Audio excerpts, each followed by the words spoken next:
నమస్కారం రామజోగి శాస్త్రి గారు. నమస్తే. ఎలా ఉన్నారు? సూపర్. సో జనతా గ్యారేజ్ సక్సెస్ని ఎంజాయ్ చేస్తున్నారు. So how you feeling about recent success? సంతోషం. I feel more responsible also. Okay. So single pin మొత్తం సినిమా అంతా కూడా. సో ఎట్లా అనిపించింది throughout the journey? Janatha Garage గురించా? Janatha Garage it's pleasure actually any time working with Koratala Siva గారు. అండ్ ఆల్సో అంటే బేసికల్గా ఏ రైటర్కైనా కానీ ఒక మంచి కాన్సెప్ట్స్ దొరకాలి రాయడానికి. సో ఆ పాయింట్ ఆఫ్ వ్యూలో కొరటాల శివ గారు ఎప్పుడు కూడా మంచి సిచ్యువేషన్స్ కన్సిడర్ చేసి ఇస్తారు. బీట్ ఫ్రమ్ ఏమంటాం మిర్చి నుంచి శ్రీమంతుడి నుంచి కూడా. సో అలా మంచి సందర్భాలు దొరికినప్పుడు ఏ రచయిత అయినా బాగా ఒక ఏమంటాం ఇన్స్పైర్ రాసే అవకాశం ఉంటుంది.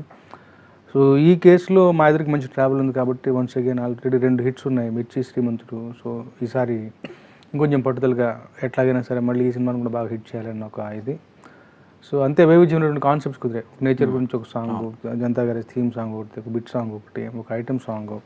ఐటమ్ సాంగ్ అంటే నాట్ ఐటమ్ సాంగ్ కాదు, అసలు స్పెషల్ సాంగ్ అని చెప్పాలి.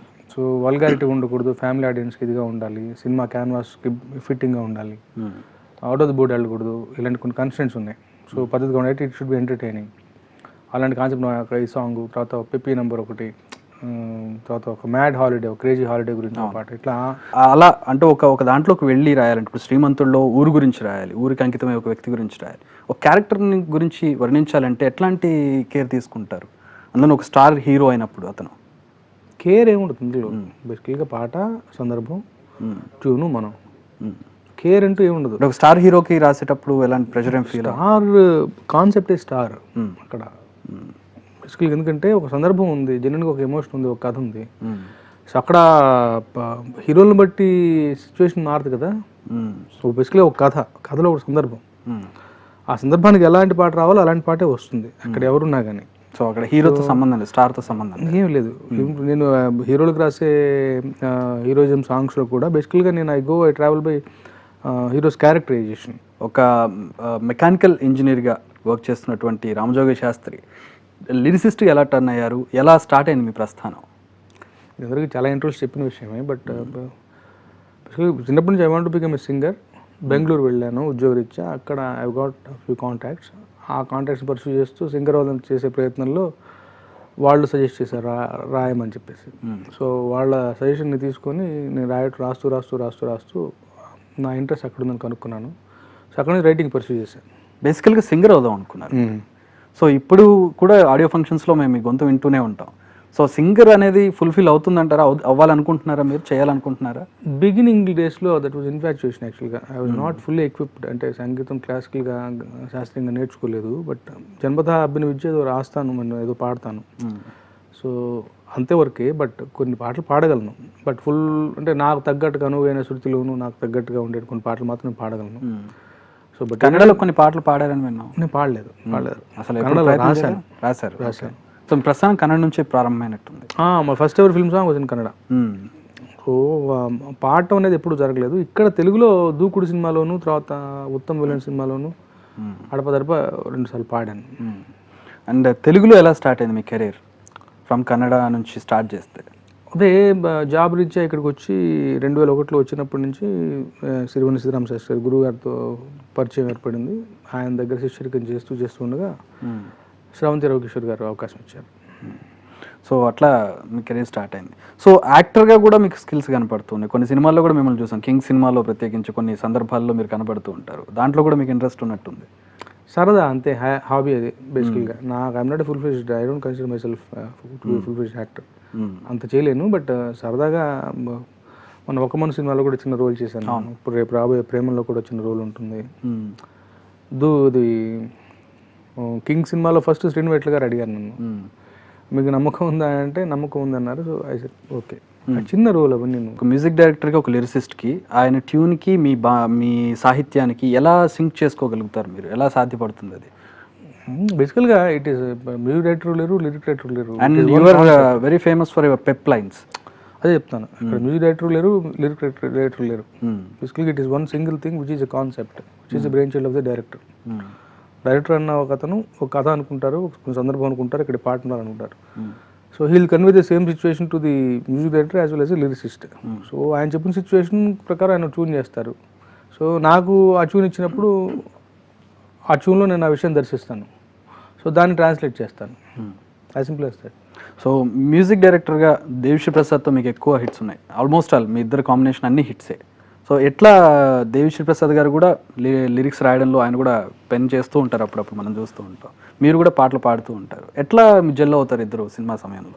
అది చెప్పాం కదా, ఎవరికి వాళ్ళు టీమ్ ప్లేయర్ అనుకో. ప్రత్యేకించి దేవిశ్రీ ప్రసాద్ గారి విషయంలో దేవి గారి దగ్గర ఏం లేదు. ఇప్పుడు నేను అంటే కొంతమంది పద్ధతులు కొంతమందికి ఇదవుతాయి. So we complement each other. ఇప్పుడు ఆయన ట్యూన్ అంటే ఆయన బేసికల్గా పర్సనల్ లెవెల్ నాకు చాలా రెస్పెక్ట్ ఉంటుంది. ఆయన ట్యూన్లు అంటే నాకు ఇష్టం అవుతాయి. ఒక సింప్లిసిటీ ఉంటుంది ఆ ట్యూన్స్లో, ఈజీగా లిరిక్ ఫ్లో అయ్యే ఒక లక్షణం ఉంటుంది. So that comes handy to me. So అక్కడతో ఆగకుండా నేను ఐ పుట్ మై 200%. ఇప్పుడు ట్యూన్ ఇచ్చిన ట్యూన్ ఆయన ఒక మాట అన్నారని చెప్పేసి అదే బాగుందని నేను, సో దానికన్నా బెటర్గా నేనేం అనగలుగుతాను ఆలోచిస్తాను. సో 1కి 4 వెర్షన్స్ రాస్తాను. Again he is very good judge. So ఇది బాగుంది, అది బాగుంది, ఇది బాగోలేదు, అది బాగోలేదు అనుకుంటా. సో ఇట్లా బేసికల్గా మ్యూచువల్ రెస్పెక్ట్ అనేది ఉండాలి, ఒక టీమ్ ప్లేయర్స్లో పనిచేయగలిగే లక్షణం ఉండాలి. సో అది మా ఇద్దరికి బాగా ఇదవుతుంది. సీతారాం శాస్త్రి గారి దగ్గర శిష్యరికం చేశారు. సో ఎట్లా ఉండేది మీ ఇద్దరు అనుబంధం? వెల్ నోన్ అంటే ఆయన ఎప్పటి నుంచో రాస్తూ ఉన్నారు, అందరికీ ఒక మంచి గుర్తుగా ఉండిపోయినటువంటి వ్యక్తి. ఇప్పుడు కొంచెం తగ్గించారు కానీ. సో మీకు ఎలాంటి రిలేషన్ ఉంది ఆయనతోటి? గురువు గారు అంతే, ఒక ఫాదర్లీ ఫిగర్ ఆయన. సో ఒక మోరల్ పోలీస్ నాకు. ఆయన ఫ్యామిలీ మెంబర్ నేను అంతే. సో నాలో కాన్ఫిడెన్స్ నింపినటువంటి గొప్ప మనిషి. సో బిగినింగ్ డేస్ నుంచి నన్ను బాగా స్టడీ చేసి నేనేంటో పూర్తిగా కూలంకషంగా తెలుసుకుని ఎప్పటికప్పుడు ఏ అవసరమో ఆ మెడిసిన్ నాకు ఇస్తూ నాలో ఆత్మవిశ్వాసం అన్న ఒక విషయాన్ని నింపినటువంటి మనిషి. ఇవాళ కూడా ఫోన్ చేసి మాట్లాడితే నా తప్పులు విడమర్చి చెప్పి ఎంకరేజింగ్గా చాలా స్క్రిటినీ చేస్తూ ఉంటారా? మీ లిరిక్స్ని స్క్రిటినీ చేస్తూ? డెఫినెట్గా నేనే చెప్తాను ఆయన ఫోన్ చేసినప్పుడల్లా కొత్తగా ఇది రాసి అది రాసి అని చెప్తుంటాను.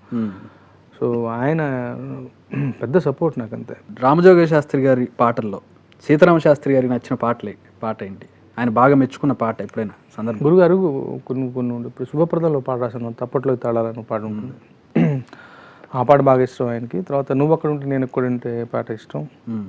తర్వాత నిన్ననే ఫోన్ చేశారు, జనతా గారి పాటలన్నీ నాకు బాగా నచ్చాయి అని చెప్పేసి, సాంప్రదాయబద్ధంగా చక్కగా రాసావు అని చెప్పేసి పక్కాలో ఒకరి పాట గురించి చాలా ఎక్కువగా మాట్లాడారు ఆయన.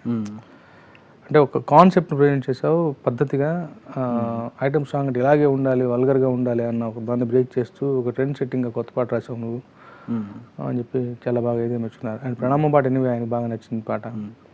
బిట్ సాంగ్ గురించి కూడా మాట్లాడారు. ఆయన ఎప్పుడు మేలుగుర మనిషి. సో వల్గారిటీ విషయానికి వచ్చినట్లయితే కొన్ని సాహిత్యం వినబుద్ధి కాదు, అంటే కొంచెం ఆక్వర్డ్గా అనిపిస్తాయి. కొన్ని సాహిత్యం శృంగారభరితంగా ఉన్నా కూడా వినసొంపుగా ఉంటాయి. ఇప్పుడు గగన జగన సొగసులని అది రచగా రాయొచ్చు. సో దాన్ని మీరు ఎట్లా డిఫరెన్షియేట్ చేస్తారు? మీ డెఫినేషన్ ఏంటి దానికి?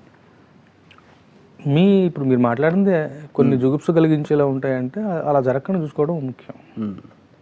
బట్ ఏంటంటే దాన్ని అదర్వైజ్ అలా క్రాఫ్ట్ చేయడానికి పద్ధతిగా రాయడానికి కొంచెం ఎక్కువ సమయం పట్టచ్చు, కొంత పెయిన్ తీసుకోవాల్సి రావచ్చు. సో ఆ పెయిన్ తీసుకోవడానికి, ఆ టైం స్పెండ్ చేయడానికి మనం సంసిద్ధంగా ఉండాలి.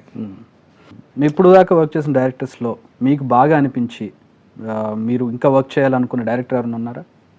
మళ్ళీ వర్క్ చేయాలనుకున్న వాళ్ళ అలా ఏం పెట్టుకోనండి నేను. ఎందుకంటే the moment that becomes an expectation, అది మంచిది కాదు మనిషికి. అంటే బాగా జెల్లైన డైరెక్టర్ ఎవరైనా ఉన్నారు? అసలు అలా పెట్టుకోను నేను. ఇప్పుడు మీరు ఇంటర్వ్యూ చేస్తేనే బాగుంటుంది పెట్టుకున్నాను అనుకోండి, నెక్స్ట్ ఇంటర్వ్యూ ఇంకోటి వచ్చారనుకోండి, నేను ఐల్ బి అప్సెట్ కదా. సో నేను అలాంటివి ఎంటర్టైన్ చేయను. అండ్ అలా కూడా ఉండకూడదు. ఎక్కడ ఎవరితో రాసినా కానీ అల్టిమేట్గా ఎండ్ ఆఫ్ ది జాబ్ బయటకు వెళ్ళేది, ప్రపంచం ముందుకు వెళ్ళేది మన పాట. ఈ పాట బాగుండాలంటే ఇప్పుడు నేను మీతోనే బాగా పనిచేస్తాను అనుకున్నప్పుడు ఇంకోటి రాసినప్పుడు పాట బాగా రాయలేకపోవచ్చు, which is not good for me. మీకు అర్థమవుతుంది నేను ఏమంటున్నాను? అర్థమే. సో నా వరకు నాకు my emotional connection is only with the song. అవతల సీట్లు ఎవరు కూర్చున్నా కానీ నేను నా పాటనే ప్రేమించాలి, అంతే, సంబంధం లేదు.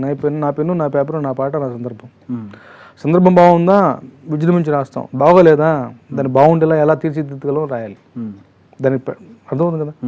అంతే లెక్క. సాధారణంగా లిరిసిస్ట్ ఎదుర్కొనే ఇబ్బందులు ఎదుర్కొనే సందర్భాలు ఏమైనా ఉంటాయా? ఎలాంటి ఇబ్బందులు అంటే రాసేటప్పుడు ప్రెషర్ ఫీల్ అవ్వడం కానివ్వండి, అటు నుంచి వచ్చే ప్రెషర్స్ కానివ్వండి, ఇలా రాయాలి అలా రాయాలి. ఇవన్నీ మామూలు విషయాలే. ప్రెషర్ అంటే ఏముంది, ఎక్కడొస్తుంది ప్రెషరు? మనం రాయాలనుకుంటాం, అది రావడం లేట్ అవుతుంటుంది. ఈలోపు షెడ్యూల్స్ అంటారు, అర్జెంట్ అంటారు, టైం అంటారు. ఇది కూడా కొన్ని సందర్భాలు చూసాక ఏమవుతుందంటే, ఈ టెన్షన్ పెట్టిన వాళ్ళే మళ్ళీ పాట ఇచ్చిన తర్వాత బాగుందని చెప్పేసి మెచ్చుకుంటారు, మన పిల్ల అని చెప్పి ఎత్తు తిరుగుతారు. ఇవన్నీ కూడా మామూలు విషయాలు. వాళ్ళు పెట్టే ప్రెషర్ కాదు. ఒక్కోసారి ఆ ప్రెషర్ కూడా మనకు మంచిది. ఇప్పుడు నాకు పాట పలకట్లేదు అనుకున్నప్పుడు సడన్గా ఒక ప్రెషర్ ఏదో వచ్చింది అనుకోండి, అనిపించి టక్కున పాట పలకచ్చు, విచ్ ఈస్ నా అడ్వాంటేజ్. పుట్టవచ్చు, ప్రెషర్ నుంచి కూడా నాకు వర్కౌట్ అవ్వచ్చు, నేను కాదని. తర్వాత ఏంటంటే ఒక గుడ్ సెన్స్ ఉండాలి. మన మనుషుల మధ్యలో ఒక మంచి గుడ్ సెన్స్ ప్రివేల్ అవుతూ ఉండాలి. వాళ్ళు మంచి ఏమంటాం, ఒక సామరస్యమైన వాతావరణం ఉందంటే డెఫినెట్గా మానసిక ప్రశాంతత ఉంటుంది. అరగంట పట్టే పని పావు గంటలో అయిపోతుంది. సో ఒక లిరిసిస్ట్గా మీరు ఇన్ని రోజులు పనిచేసిన వర్క్లో ఇన్ని వందల సాంగ్స్ రాసిన సందర్భాల్లో తక్కువ సమయంలో రాసిన పాట ఏంటి? అతి తక్కువ సమయంలో రాసింది చాలా ఉంటాయి. పక్కాలో ఒకరి పాట ఓవర్ నైట్ రాశాను. Over night. సో అలాంటి సందర్భాలు చాలా ఉంటాయి మీకు? చాలా ఉంటాయి, కొన్ని ఉంటాయి గుర్తుండవు నాకు. బట్ బాగా టైం తీసుకున్న పాట చాలా ఉంటాయి. అవి కూడా సార్ మీరు ఇట్లా స్ట్రాటజిక్ చెప్తే బాగా అంటే ఇంత టైం తీసుకుని ఇది రాసిన అవుట్పుట్ ఇలా వచ్చిందని ఒక గుర్తుంటుంది కదా. నేను మీకు కావాలి మీకోసం నేను చెప్తున్నా. చాలా ఉంటాయి పాటలు అలాగా. ప్రతి పాట చాలా ఎక్కువ టైం తీసుకుని రాస్తాను. Telugu so many. రాకాన్ బ్రో బిగినింగ్ టు ది ఎండ్ రాశాను. ఇప్పటికి రామజోగి శాస్త్రి అంటే సదాశివ సన్యాసి పాట గుర్తొస్తుంది. సో ఆ సాంగ్తో మీకున్న అటాచ్మెంట్, ఎందుకంటే డివోషనల్ సాంగ్ కాబట్టి ఫిల్మ్ఫేర్ కూడా పొందారు దానికి. పాట అటాచ్మెంటా? ఏం లేదు, ఒక మంచి పాట ఆ సినిమా మూలంగా నాకు ఆ రోజు యాక్చువల్లీ గురుగారు రాయవలసిన పాట అది. సో నాకు వచ్చింది కాబట్టి నాకు మంచి పేరు వచ్చింది.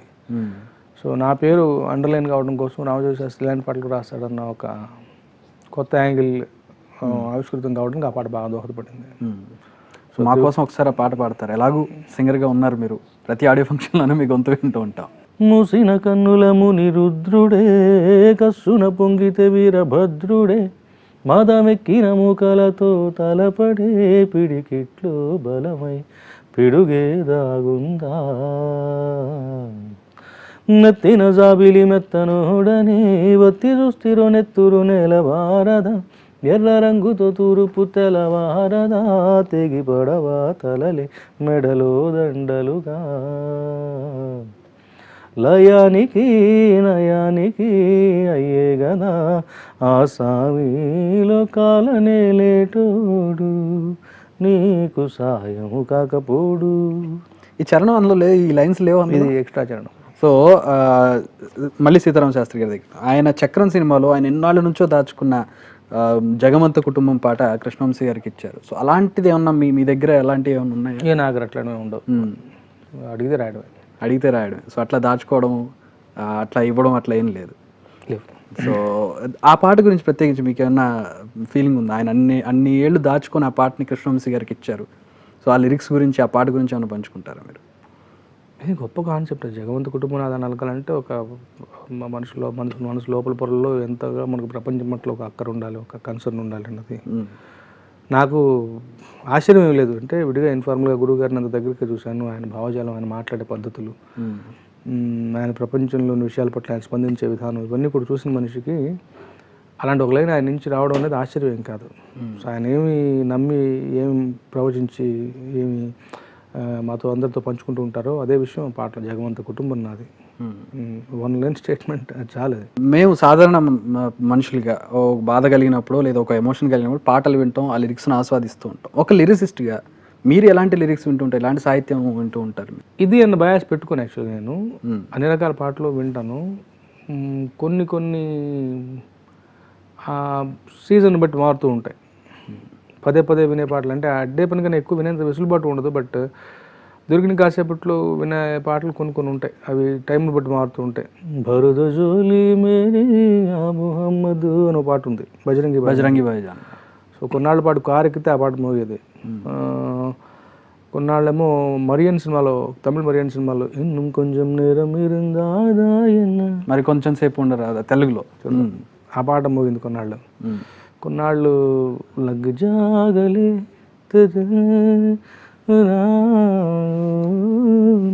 అలా కొన్ని భావాలు చాలా బాగుంటాయి. మీరు ఎలా ఫీల్ అవుతారు? తెలుగు సాహిత్యానికి హిందీ సాహిత్యానికి డిఫరెన్స్ మీరు ఏం గమనించారు? ఎట్లా అనిపిస్తుంది మీకు?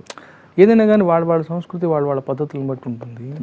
హిందీలో ఫీలింగ్స్ ఎక్కడైనా ఒకటే, ఎమోషన్స్ ఒకటే, డెప్త్ అనేది ఎలా ఉంటుంది? ఫీలింగ్స్ ఒకటే. హిందీలో నాకు అర్థమైనంత వరకు లెక్కలు పెట్టుకోకుండా చేస్తున్నారు. పర్ఫెక్ట్ మీటర్లో మనకి ఇప్పుడు హుక్ లైన్ ఉండాలి, ఫస్ట్ లైన్ క్యాచీగా ఉండాలి, ఇలాంటి పద్ధతులు మనకు కొన్ని still we're restricted by those things. I think it is not the case with the Hindi film industry.